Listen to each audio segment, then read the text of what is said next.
Kryetari i Partisë Demokratike Sali Berisha ftoi qytetarët shqiptar që të bashkohen opozitës në protestën e 12 marsit, e cila do të zhvillohet para parlamentit. Ai theksoi se qëllimi i protestës nuk ka të bëjë me kërkesën e SPAK për arrestimin e ish-zëvendës ministres dhe ish-ministres së infrastrukturës Belinda Balluku, por është drejtuar drejt për drejt kundër qeverisë së kryeministrit Edi Rama. Edi Rama çdo skenar mund të zhvillojë dhe është i aftë të bëjnë parlament çdo provokim dhe të marrë çdo vendim, por qytetarët vinë aty për të kërkuar dorëheqjen e Edi Ramës. Qytetarët nuk vinë aty dhe nuk mashtrohen me Lubi Ballukun. Qytetarët e kanë të qartë se Lubia është thjesht një shërbëtor e tij që ka vjedhur së bashku me Edi Ramën, por hajduti më kryesor i kombit dhe përgjegjës për të gjitha këto është Edi Rama. Ai komentoi gjithashtu dorëzimin e detyrës nga Balluku, duke cilësuar ceremoninë si një sfidë ndaj qytetarëve. Sipas tij, deklaratat e ish-ministres për sukseset e pretenduara dhe mohimi i çdo veprimi korruptiv janë pjesë e një narrativi të përgatitur nga kryeministri Rama.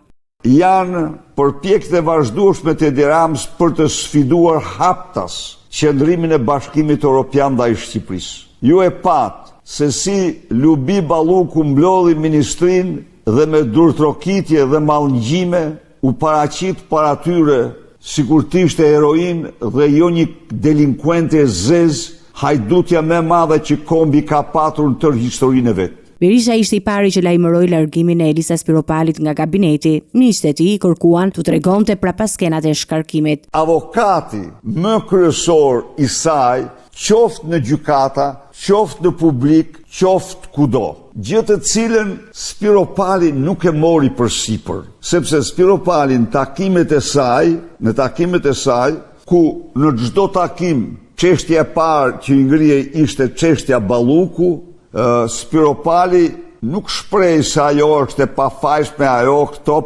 por shpreh në evazive se shpresoj që drejtësia të mos pengohet dhe të gjitha këto nga shoqëruesit e saj i shkonin direkt Ramës dhe Lubis. Dhe unë këte pata paralajmëruar prej kohësh se e mora vesh dhe do ketë dhe tjerë desada, se asnjë nga këta që takohen me të huaj. Më parë, Berisha zhvilloi një takim me pedagog dhe student në rastin e 7 marsit, duke kritikuar qeverisjen e Partisë Socialiste dhe lërnimin e sistemit arsimor gjatë 13 viteve të fundit. Ai premtoi se në rast të fitores së Partisë Demokratike, buxheti për arsimin do të rritet me 5% të prodhimit të brendshëm bruto për të përmirësuar infrastrukturën dhe cilësinë e arsimit në vend.